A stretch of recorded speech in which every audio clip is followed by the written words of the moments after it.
let's talk about some comic books we read. Yeah. We got some dope books, dude. We actually had really good reads this week. I've been wanting to talk to you about Geiger for a long time. Oh, man. We're talking about multiple. We had these books picked a few months ago, back when we were going to do this podcast originally. And then we took a little break. Correct. But we're back. Back. But we're doing it. Let's do it, man. Shall we start them? I kind of want to save the non-recommended one until the end. I don't know what order you want to go in, but we can save that for last. I think I want to start them out with Locust. Okay. Is the T silent? I don't even know. Locust or locust? Those are both words. Locust is a different word. Locust is the name of locust. Thank you. Bug. That's right. An insect of some sort. I think it's an insect. I'm not an animal. It's a locust. It looks just like that. It's like a bug. It's like a praying mantis type of thing with wings, and it's no good. Creepy. You don't want to touch it, man. You know what's funny? I'm going to Rose City here in a couple weeks. You are. I was going to ask you that. I'm almost positive I'm going. I'm pretty sure I'm not going to go. Maybe I was going to, but now it's all, Maybe you want to come with me. Maybe we can figure it out. There's a big, virus out there that turns people into locusts. That's right. That's not true. It doesn't turn you into a locust. It doesn't. But in this book, it does. In this book, it does. Oh, this book is freaking wild, man. Okay, so we may not go. However, I may not go. You can do what you want. I haven't decided. I don't know yet.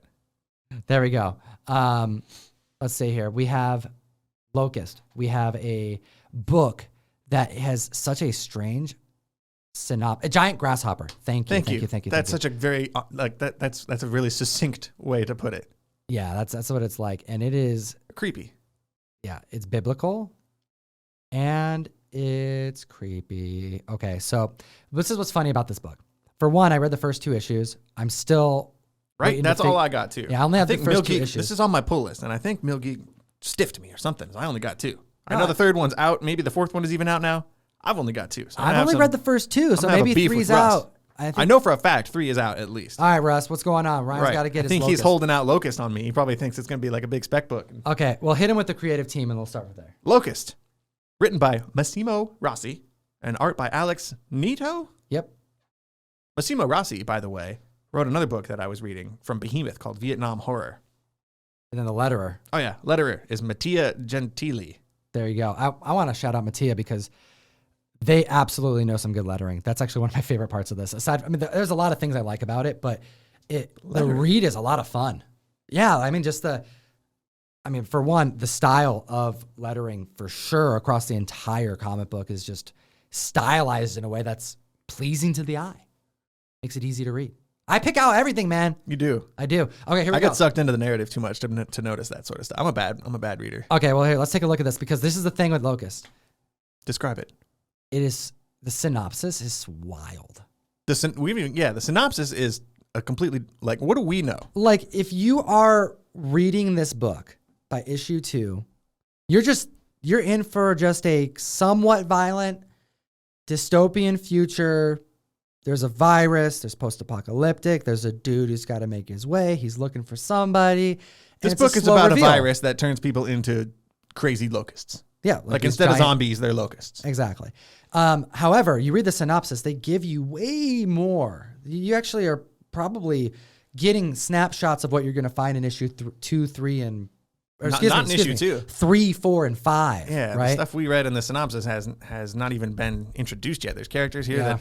It sounds nuts. Okay, so we're doing a bad job of explaining this. No, we're doing a good job because we're going to hit him with what we think about, what we saw and what we've read so far, and then we're going to hit him with the actual synopsis to blow their minds because this is a Scout Comics comic book, and shout out Scout Comics because they're killing the game. So first off, dude, it's Mignola style, negative space, heavy inks. Right, I love the inks here. They know when to talk, when to not talk, when to put sounds, when to not put sounds. And there's a layer of it being almost friendly looking that contrasts with the violence in such a gorgeous way. Not exactly like Stray Dogs, but kind of similar. Yes. I got that same vibe, dude. Not like as cute and friendly as Stray Dogs was, but it's definitely, the art is more cartoony than you would think. Absolutely. The violent subject matter would be. Exactly what I'm talking about. Something I really appreciate about this book is that it unfolds in 2 different timelines. Yes. There's a present day sequence and then a past sequence. So you get to see part of how the virus the outbreak of all of these like locusts attacking each other and the downfall of the city. Right. And then you get to see the main character kind of on his own in an apocalyptic wasteland where like the opening of 28 Days Later when there's like nobody around and it's just scary and lonely. He's we follow a character named Max who is looking for his elderly mother in this dystopian world, and he's traveling the plains. There's very few individuals that are out and about. It's definitely got the Walking Dead vibe, but we have to be careful with the people almost more than the actual antagonists and the villains like the locusts and the monsters. And the visuals, the color work is so damn good because it's so muted everywhere else. However, when there is color, your eyes just get drawn right to it. The focal point just, it's outstanding. Look at the blood. Look at the If they don't specify the colorist, does that just mean the artist did it? Because it says writer and artist and letterer. That's why I put the artist on here, because I think it's Alex. Yeah, right? I think it is. Okay. Alex Nito. There you go. And you kind of assume that because I can't imagine doing this digital type of work, doing roughs and then handing that off to an artist. I could be a colorist. I could be wrong. But I feel like this is like just simple enough that a part of the role that he's playing is the color work. I could be entirely wrong. If there is a different colorist, they didn't write it down in the book, which is unfortunate if that's the case. This is what I'm talking about, the color work. Look at this. Like the palette that's used. How do you describe it? Because it gives me like Hellboy vibes. It does. It's like very solid colors. Mm-hmm. Is that the right way to say it? Yeah, it's muted. It's a certain palette, solid colors. Whole shapes are being used here, man. It's like you have it's instead of like really detailed, it's just more rectangles, right? Did you get backgrounds? Did you get the image of the guy transforming into the locust in the? Okay, there we go. I was hoping you'd get this picture. Yeah, look at this. This is when you know that you're in for something hardcore, right? You know, when you start seeing people mutate into insects. So the thing with this narrative that I find intriguing, but also maybe off-putting to some, right, is that locusts are a biblical insect. You know, it's definitely in the Old Testament a lot. So this has a vibe of the mist a little bit. You know how they're in the grocery store and there's a point where they're just like, we have to just put our hands up to God here because this is clearly coming from a deity, and they start getting super religious and culty, right? Right. These are locusts. Yeah. It gets culty. We have a antagonist that's worse than the actual locust to some degree, and they are a religious sect who believe that this is cast from Judgment Day kind of stuff. Judgment Day, absolutely. Yeah. We're going to get to the synopsis in a second because it doesn't do it justice just looking at this comic book. My favorite part about apocalyptic stories like this, and one of the other reasons I don't like Walking Dead, is that you skip the outbreak portion of the story. It's kind of cool about Walking Dead. I can't fault him too hard for that. You see Rick get shot and then wake up from his coma and everything's already done. Right. And you see the aftermath of the world ending. Yeah, what happened? I like getting to watch it happen. And you see Max's perspective in this first issue. He sees somebody pointing a gun at somebody else on the side of the road. He's like, whoa, whoa, whoa. Like, what are you doing? Mm-hmm. And then the guy who has the gun pointed on him suddenly just breaks out into, he transforms into like a terrifying monster. Right. Right in front of Max's eyes. And he's like, oh, okay, the world is different now. Right. I like being able to... I appreciate that. It's a good choice to tell the narrative between what's happening in present time, because then you have an opportunity to show way more of the scenery. This is all the flashback stuff. Yeah, absolutely. Right. The present day of this story is 2 years after. Yeah, and it happens all throughout. This is actually a great example of that. Look at this, dude. This was a cool page. This is a really cool two-page spread. 2-page spread where you're seeing close-ups of what's happening, but also just the entire city being overtaken by these flying monsters. It's terrifying. This is Wall Street. Crazy. I also like this. You can see it real down in the bottom. There's a few shots in this book of cars driving in the rain, and they will show the taillights kind of trailing behind the car. Really small touch, but I appreciate that. And that's why, it's with purpose there. This is all muted in the back because you want the focus to be on these panels of like what's actually happening in the close-ups. But then those color choices bring your eyes down to see what's happening down here. It just adds such a focal point to it. It's just done with you know that you have an artist who's trained here. This is someone who's been classically trained to do this. Oh, there you go. Point in case. That's what I was talking about. It's simple, but it's great. It's grotesque. It shows that the car's beautiful. going fast. right? Right. Is that weird? I don't know. I get the impression the car's driving really fast, leaving streaks of light behind. I think it's cool, man. Digging it. So by the time you get to issue 2, you're seeing way more of the Locust. And we have to get into the synopsis because this doesn't, like, we could leave you with this. And this is what we enough. know from 2 issues. This is all we know from 2 issues. There's a narrative that we haven't gotten into. Sure. But we've given you kind of the premise. Ryan, I need you to get... Okay, bear with us, Comic Fam, because this may be one of the craziest synopsis I've seen in the last year for a comic book as it pertains to the absurdity of post-apocalyptic Armageddon types of narratives. Because they give you a lot of information, and it's like wild. Almost too much information. Almost too much. But again, this is a Scout Comics book. A lot of people need to add this to their pull list. I want to get them to add it if they're into this kind of stuff. We get books from Scout too. So a lot of times I don't put Scout books on my list because I think if I want to read it, I can just, I'll have the options to read it. We get the Scout box from them all the time. Absolutely. Locust is one of the Scout books, the few Scout books that is actually on my pull list, and I get it from Mill Geek Comics. Yeah, you want to make Except sure. for issue 3. Yeah. Apparently. All right. Hit him with this synopsis because it's freaking insane. It's right here. This group turns out to be a strange religious sect led by a certain Ford, a fanatical racist and former gorilla. Like, that's a gorilla fighter, not like a monkey gorilla, like an ape. Yep. We've met this guy Ford a couple times in like a flashback in issue 2 or he's the something. leader of this cult, religious cult. Sure. We kind of see before, it's a whole thing. Yeah. Max, living in this coven with his mother, will discover that Ford is convinced that this biblical-style plague will only be alleviated if the impure, meaning homosexuals, foreigners, and disabled people, are sacrificed. Ford's daughter, born from incest, is a disabled child, and Ford wants to offer her as a sacrifice to assuage. Is that the word? Whatever. Yeah. To assuage the plague. Max, realizing what is about to happen in the fierce community, saves the little girl named Stella. In the escape, his mother is killed, and the two try in every way to leave the city. There you go. Isn't that like, it's a lot of information. They tell you that the mom dies, by the way, which hasn't happened yet, so I guess. Yeah, but she's an elderly woman. She's like dying. We don't see her in the 2 years later stuff. Yeah, I guess, you kind of know, but yeah, it's like, all right, so there's this governor type of character from Walking Dead who's got an incest child, and he's also going to sacrifice her because They think that's the way to undo the whole plague. Dude, it's dark. That's a whole different direction that you don't even really see at all in the first 2 issues. Absolutely. So fair warning, they're going to go there, but I'm also intrigued to see how they do it because get there. How it's presented right now. Right. Freaking comic books, dude. It's a cool book. Like I didn't expect all this coming from a book called Locust. And I think it was also delayed. I think this is maybe that's why I don't have issue. I think that's why you don't have issue 3. And also, I'm sure that delayed from COVID situations, which is also kind of like this is about a virus and stuff. So right, fun. All right, cool. So Locust, check it out. Yeah. This is crazy, yo. It's crazy, but I'm excited to see what they got for us in store. I'm all about apocalyptic stuff. So I like it. Yeah. Okay, so shall we save Geiger for the end, or shall we hit him with the one that we're gonna say we don't recommend? Let's go with Geiger. Okay, let's do Geiger. Okay, he wants to do Geiger. We're gonna do Geiger. Whatever I say goes. That's how we do it, man. It's called Ryan Tom 101. That's right. Ryan's in the house. Ryan started all right, fire! We got Geiger.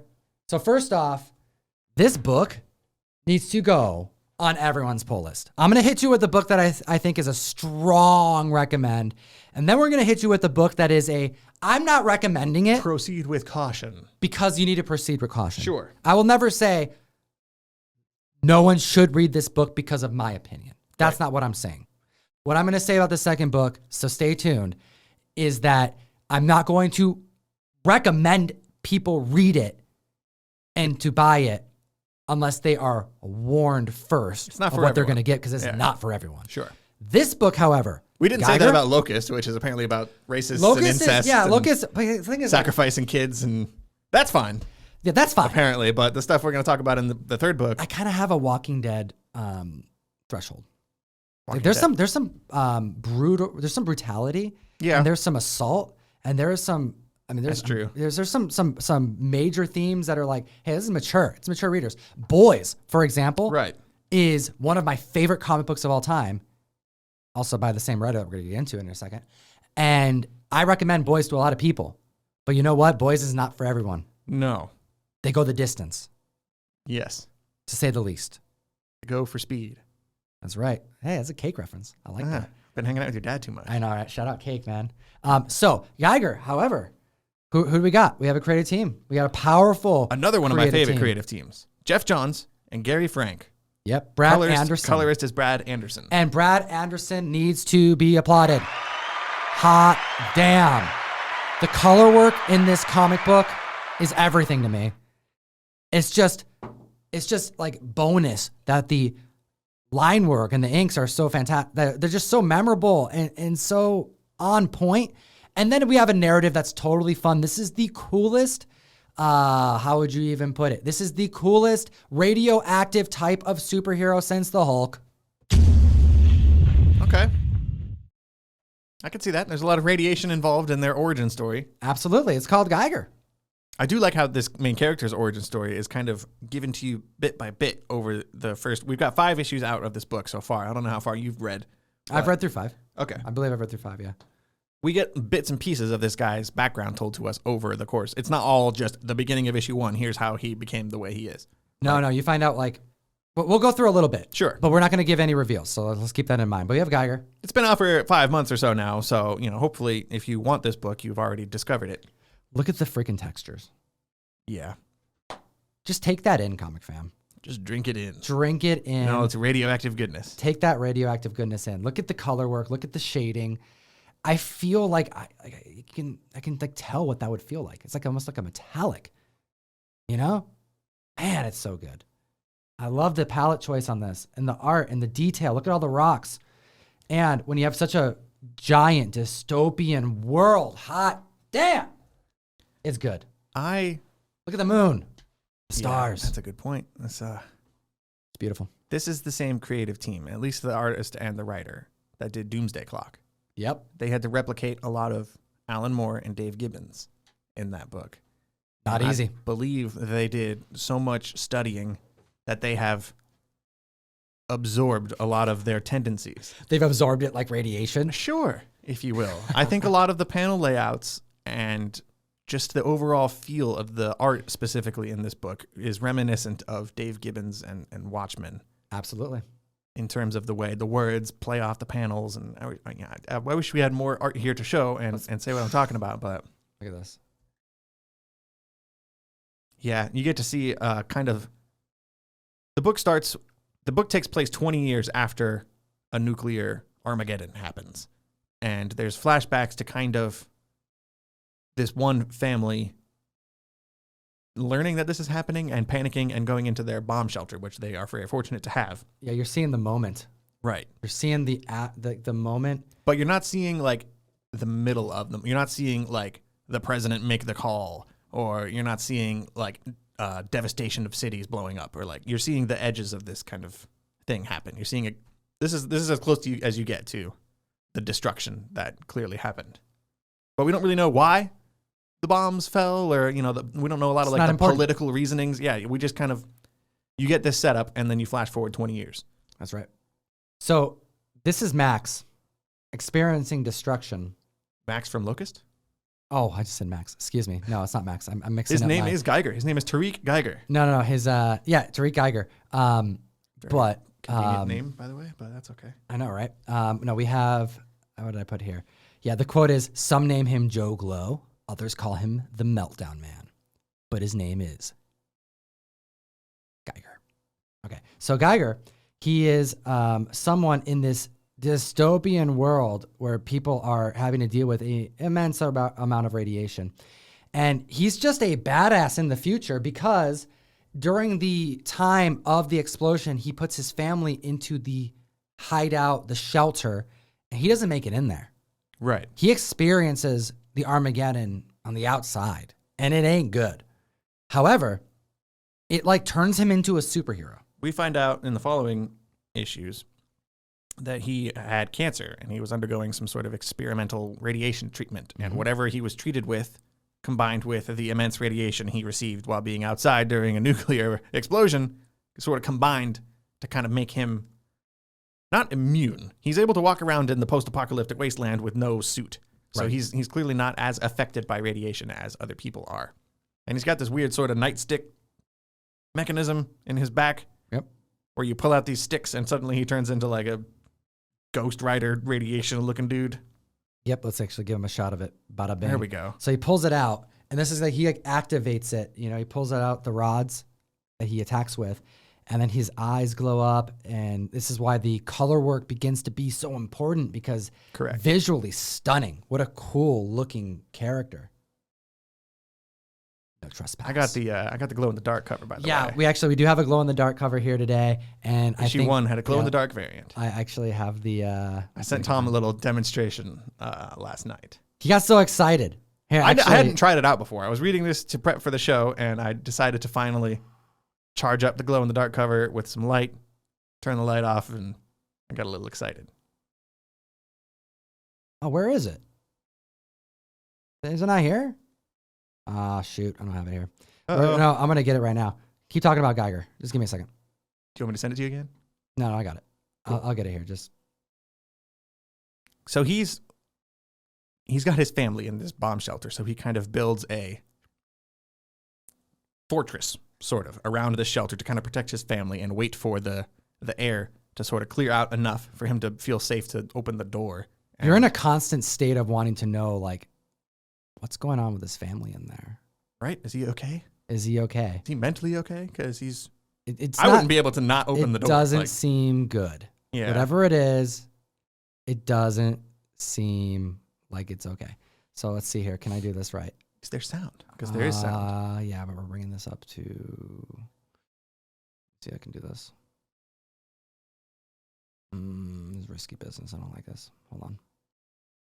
I'll keep it going. But yeah, like you're in a constant state of like not knowing what exactly is going on with this guy and what's going on with his family. With his family. Like you just know that he's doing everything for his family that's down there. It's been 20 years and what? They're just like chilling in there? They're chilling in the bomb shelter, I guess. That's his hope. Would you say that they're chilling with their homies? In the bomb shelter? In the bomb shelter? Okay, check us out here. Okay, so take a look at This this. is the glow in the dark variant.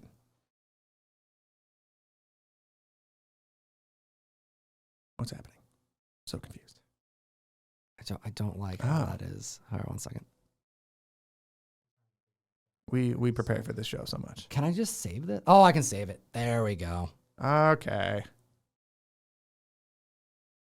Comic books. You have the strangest names for your folders. Oh, hey. They can't see any of this. I'm just making sure like Nobody just can see going through this. Pictures here. Oh, this is everything we've sent each other. That's why I'm It like, looks like. I don't want it to, because we have stuff that we haven't released yet. So I want to make sure I'm going through the file of. Scotch tape. Yeah, we're good. Okay, cool. All right, here we go. All right, this is worth it, comic fam. Oh, it's god damn it. Okay, so it's not there. All right, well we're good now. So I know for sure we? that these are all safe. So let's just bring this up. Take a look at this. Oh, do I have sound? Ryan sent me this last night. Look at this, comic fam. A This is little pretty excited. cool. Watch this.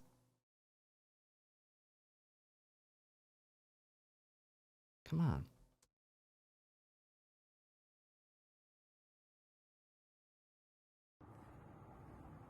Got that glow in the dark variant. Oh, yeah. It's totally worth it. It's totally worth all the time it took. I never tried it before. I was excited. It looks good. It looks way better than I thought it would. Dude, that is freaking hilarious, Ryan. Right here. Oh, yeah. It's the power, man. It's Ryan getting all excited about glow in the dark comic book. I don't think I have any other glow in the dark covers. That is really cool, man. Glow in the dark. I like it. I like it a lot. So, Geiger is definitely a recommendation. Anyway, Geiger, yeah. Yeah, fantastic book.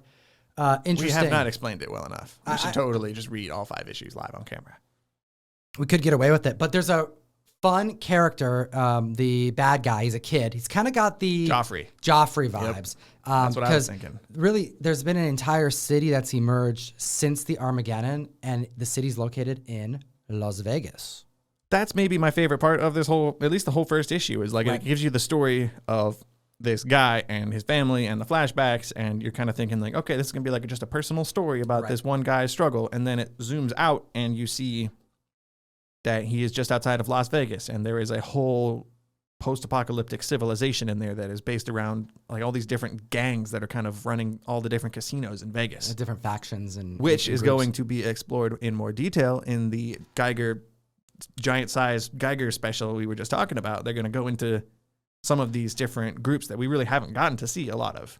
That's right. Comic Fam. In the main storyline. I recommend this story. It's worth going through just to find out some of the questions that are posed in the first issue.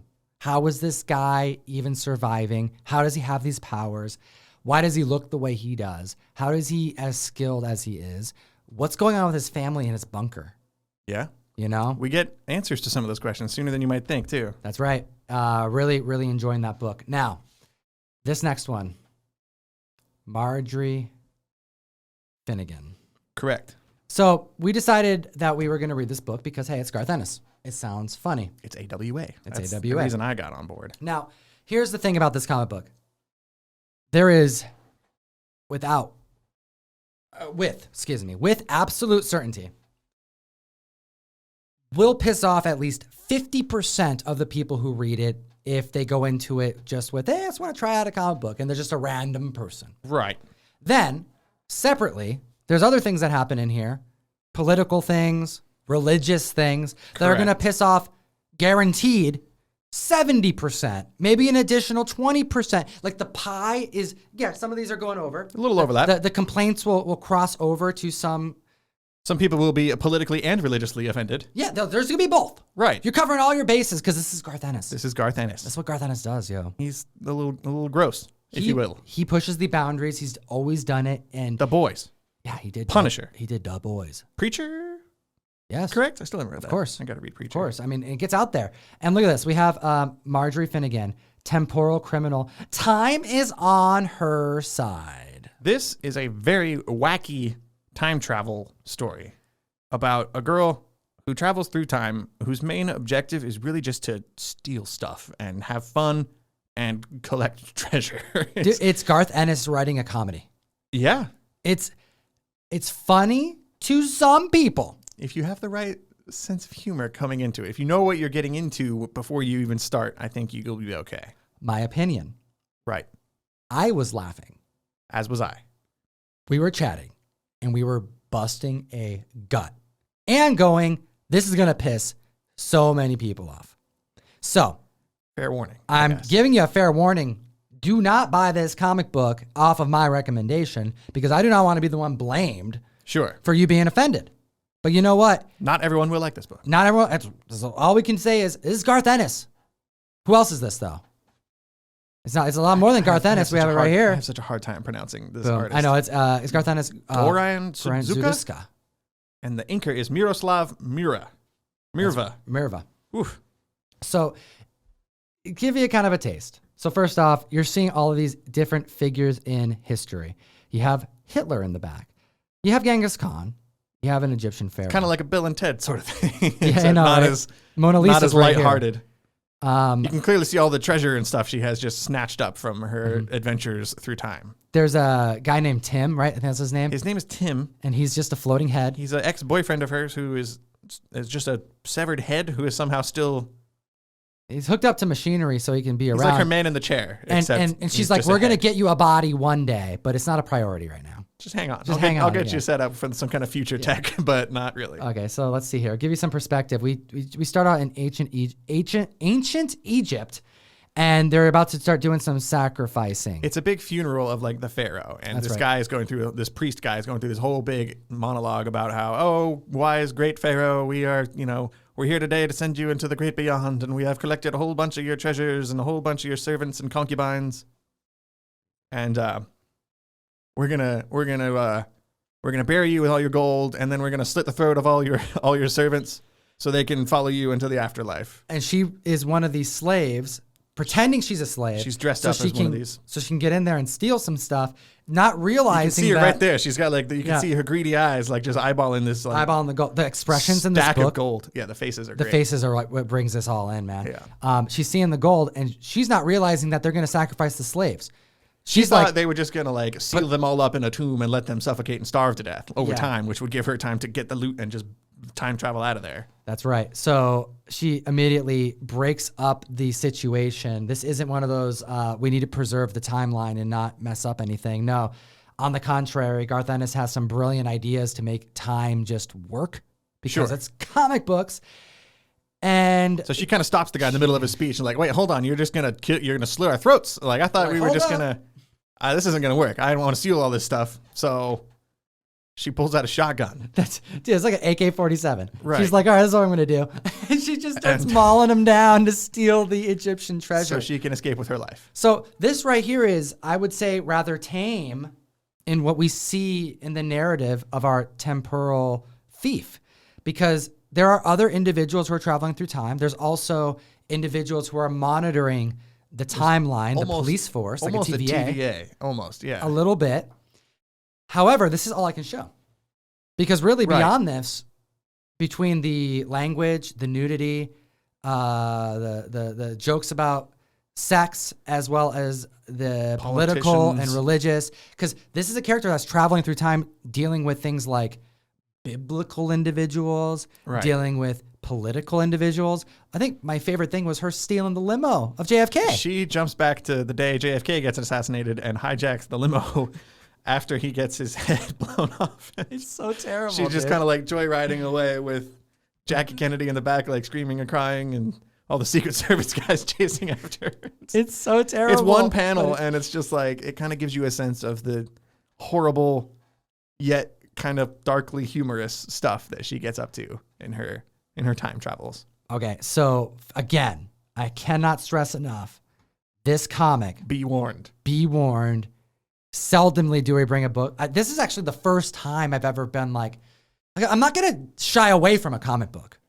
You know, I'm not going to just like not, this is too mature for the community. Like they can't handle, I'm not going to do that. Like you guys are adults. By and large, hopefully. Hey, our analytics say like 99%. A lot of you are dudes, and like it's like 98% Not that we male. care. Not that it's all. Hey, we're for everybody. Eyeballs are eyeballs. Eyeballs is like 98% male, and then we have it's like mostly between the ages of 26 through 55. That's us. At least that's me. I'm right in the middle there. So like, hey, you're adults here. This is an adult comic book. I'm letting you know. But if you're younger than 18, this ain't for you. No. And if you are even slightly prone to being offended by literature, then this isn't for you either. Right. So anyway. There's a not safe for work cover that I did manage to pick up. Dude, however. Okay, who did cover A? Was that also Gary Frank? I'm not sure. Hey, let me see. Because dude, for this one, yeah, because you know who did a friggin' cover is Frank Cho. I got the Frank Cho variant. Look at this Frank Cho. Of course I did. So damn good. Frank Cho did it. I love Frank Cho, man. God, he's so good. Andy Clark did this. Andy cover Clark. art. Okay, there you go. Did this cover art of her in jail with Velociraptor, also in jail. What's your cover A? Oh, you don't have cover A. This is cover A. The other ones, I got a variant, a cover B by Dan Panosian, and then I got a cover B of the naughty Roman orgy variant. That's right. She goes to Roman time, has to deal with some stuff. It's a lot of fun. It's a great book.